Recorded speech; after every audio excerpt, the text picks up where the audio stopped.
जानकारी आ रही है वो आपको बता दें तो बड़ी खबर, जींद में सोते वक्त परिवार पर फायरिंग हुई है। हमले में दो बहनों को गोलियां लगी है। दोनों की हालत काफी गंभीर बताई जा रही है। पीजीआई उन्हें रेफर किया गया है। आरोपियों के साथ पिता का हुआ था झगड़ा, जिस पर अब ये अंजाम दिया। पुलिस मामले की जांच में फिलहाल जुटी है। ये इस वक्त की बड़ी खबर आपको बता दें, बड़ी जानकारी आ रही है।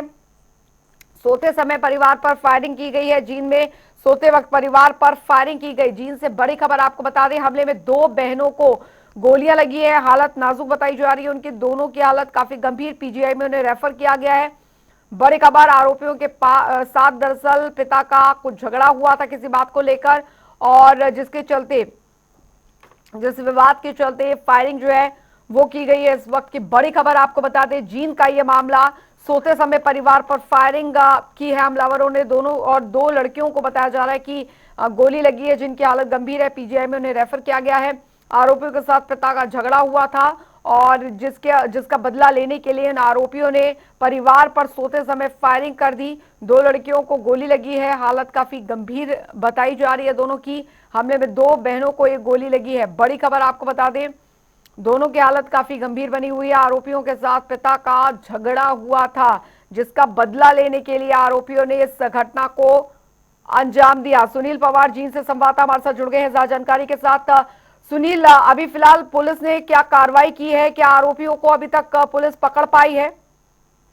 अंजलि जी, बिल्कुल। एक बार घटना के बारे में जानकारी बता दें कि जिस तरीके से कल देर रात को जब परिवार आराम से अपने घर के अंदर सो रहा था, तो कुछ दिन पहले जो लोगों का उसके बच्ची के परिवार के साथ जो झगड़ा हुआ था, उसी की झगड़े को लेकर उन्होंने पहले से ही लड़ाई की रंजिश बनाई हुई थी। और रात को मौका देकर उन्होंने बाहर से, गेट के बाहर से ही फायरिंग कर दी। जिसके बाद जो गेट के सामने दो लड़कियां खड़ी थी, वो उसका शिकार हो गई। और उनकी उम्र, एक की 13 साल की उम्र थी, दूसरे की 10 साल की उम्र थी। तो उनको गंभीर अवस्था में सिद्धू के नागरिक अस्पताल लेकर जाया गया, जहाँ पर उनकी हालत को गंभीर देखते हुए उनको जी रोहतक रेफर कर दिया। फिलहाल अभी जानकारी मिल रही है कि उनका वहाँ पर इलाज चल रहा है, लेकिन उनमें से एक लड़की की जो स्थिति है वो क्रिटिकल बनी हुई है। और पुलिस ने भी मामले को लेकर अभी गिरफ्तारी की भी कोई बात सामने जरूर नहीं आई है, लेकिन ये कहा गया है कि जल्द ही आरोपी को गिरफ्तार किया जाएगा। हमारी जो एसआईटी की टीमें हैं, जो और भी टीमें हैं, उनको जींद पुलिस ने गठित कर दिया है, और जल्दी ही जो आरोपी हैं उनको गिरफ्तार कर लिया जाएगा। लेकिन जिस तरीके से अगर जींद के पिछले 40 दिनों की बात की जाए, तो 20 के करीब जो मर्डर हैं वो हो चुके हैं, और जिसमें और भी क्राइम की जो घटनाएं हैं वो काफी बढ़ चुकी है। तो ऐसे में कहीं ना कहीं लाजमी ये है कि भी कानून व्यवस्था पर सवाल उठ रहे हैं। लोग कह रहे हैं कि भी जींद में आम आदमी सेफ नहीं है। हालांकि जो जींद के पुलिस अधीक्षक हैं कुलदीप सिंह जी, उन्होंने काफी मामलों को सॉर्ट आउट किया है। लेकिन जो अपराधी हैं या फिर कोई भी जो अपराध करने वाले लोग हैं, उनमें कानून व्यवस्था का कोई डर नहीं है। उनको ये नहीं है कि भी अगर आप किसी घटना अंजाम देते हैं तो कानून आपके साथ क्या इल्जाम करेगा। तो ऐसे में कहीं ना कहीं ज्यादा मामले जो जींद में है जी वो क्राइम के बढ़ रहे हैं। और ऐसे ही जी, मामला कल सीधो के अंदर दिखाई दिया।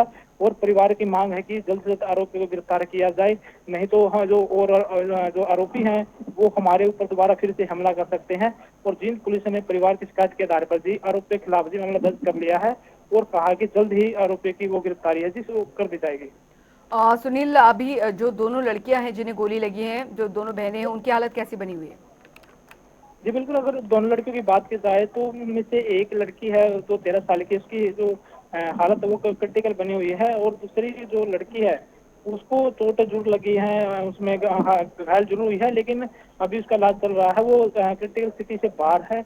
लेकिन जिस तरीके से जो घटना अंजाम दी है, उसके बाद से जो कॉलोनी है वहाँ पर जो आसपास के लोग हैं, उनमें भी एक ये डर का माहौल जरूर है कि अगर ऐसे ही सरेआम रात को घरों के अंदर बढ़कर अगर आरोपी ऐसे घटना को अंजाम देंगे, तो आम आदमी कैसे रात को बेफिक्र होकर सो सकता है, और परिवार कैसे बेफिक्र होकर अपने बच्चों के साथ ही घर पर रह सकता है। तो कहीं ना कहीं ये भी एक चिंता वाला विषय है। पुलिस का क्या कहना है? शुरुआती जांच में कितने लोग इसमें शामिल बताए जा रहे हैं, और क्या वो इसी गांव के रहने वाले थे? जी बिल्कुल।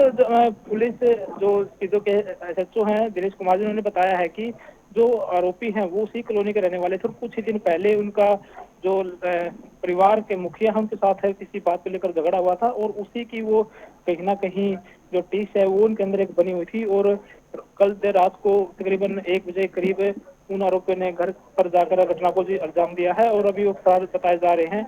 और जल्द ही कहा कि आज शाम तक उनको जी गिरफ्तार कर लिया जाएगा। उसके लिए हमारी जो जींद पुलिस की SIT है और जो टीमें हैं वो सभी टीमें जी लगी हुई है। बहुत बहुत शुक्रिया इस तमाम जानकारी के लिए सुनील।